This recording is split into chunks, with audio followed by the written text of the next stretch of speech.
What if you fell into a black hole? Let's imagine for a moment that you've made the questionable life decision to dive into a black hole. Not just any black hole, let's go big. A supermassive one, the kind that lurks in the center of galaxies, silently devouring stars and dust and the occasional overly curious space traveler like you. At first, it might be disappointingly ordinary. Black holes, as it turns out, don't look like Hollywood makes them out to be. There's no swirling neon funnel and dramatic section noise. From a safe distance, you just see a dark patch of space, surrounded by a warped halo of light, a perfect cosmic donut. But you're not staying at a safe distance, are you? As you approach the event horizon, the infamous boundary beyond which nothing returns, you'd expect to feel something. A gravitational yank, maybe? A sudden pull like a cosmic vacuum cleaner? Nope. If the black hole is big enough, you actually wouldn't feel much at all. In fact, crossing the event horizon of a supermassive black hole would be eerily peaceful. No stretching, no squishing. Physicists call this the no-drama scenario.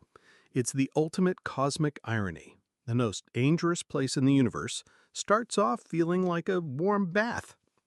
But from the perspective of your friends back on Earth, if you still had friends and if they had very powerful telescopes, you'd appear to slow down, like really slow. Time would stretch around you.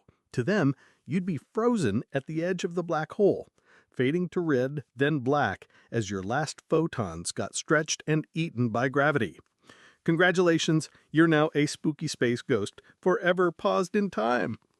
Now let's talk about what you would see. The stars behind you would begin to warp and bend. The sky would curve. Light, which usually travels in straight lines, is now dancing like it's had a few too many cosmic cocktails. Everything in your field of view compresses into a small, bright ring around you. You are falling toward the center of gravity's private panic room, and space itself is folding in on you. As you fall deeper, things get weirder. Space and time start to switch roles. Normally, you move forward through time, whether you like it or not. But inside a black hole, moving forward actually means moving deeper inward. You cannot stop, turn around, or take a break. Falling in is now your destiny. Time as you knew it has become a direction, and that direction only leads down. And then something truly unsettling happens. Physics stops being your friend. Our current understanding of gravity, time, and space, thank you, Einstein, gets shredded at what's called the singularity, the core of the black hole. This is where the math breaks.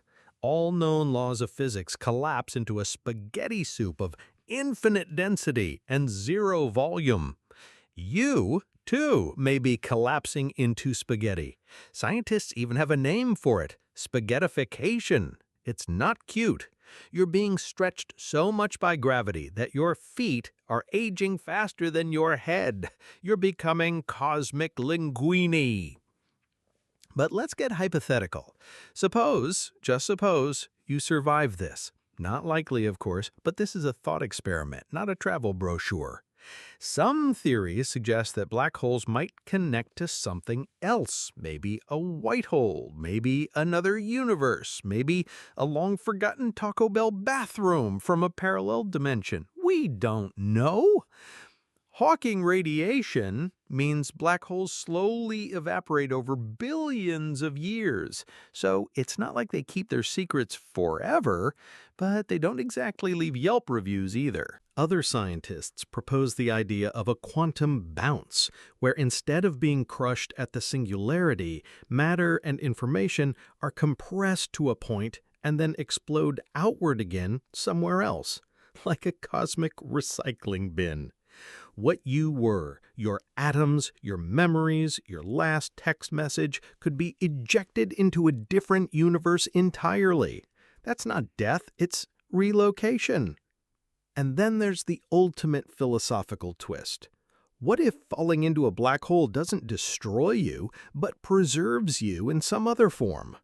According to the holographic principle, everything that falls into a black hole gets encoded on its surface, like a USB stick, but cosmic. Your entire being might be smeared across the event horizon, forever part of the black hole's memory. Maybe you become part of its personality. Maybe the black hole dreams of you now. In the end, falling into a black hole is a journey not just into the unknown, but into unknowability itself. It's not a fall, it's an unraveling of physics, of time, of self, of everything.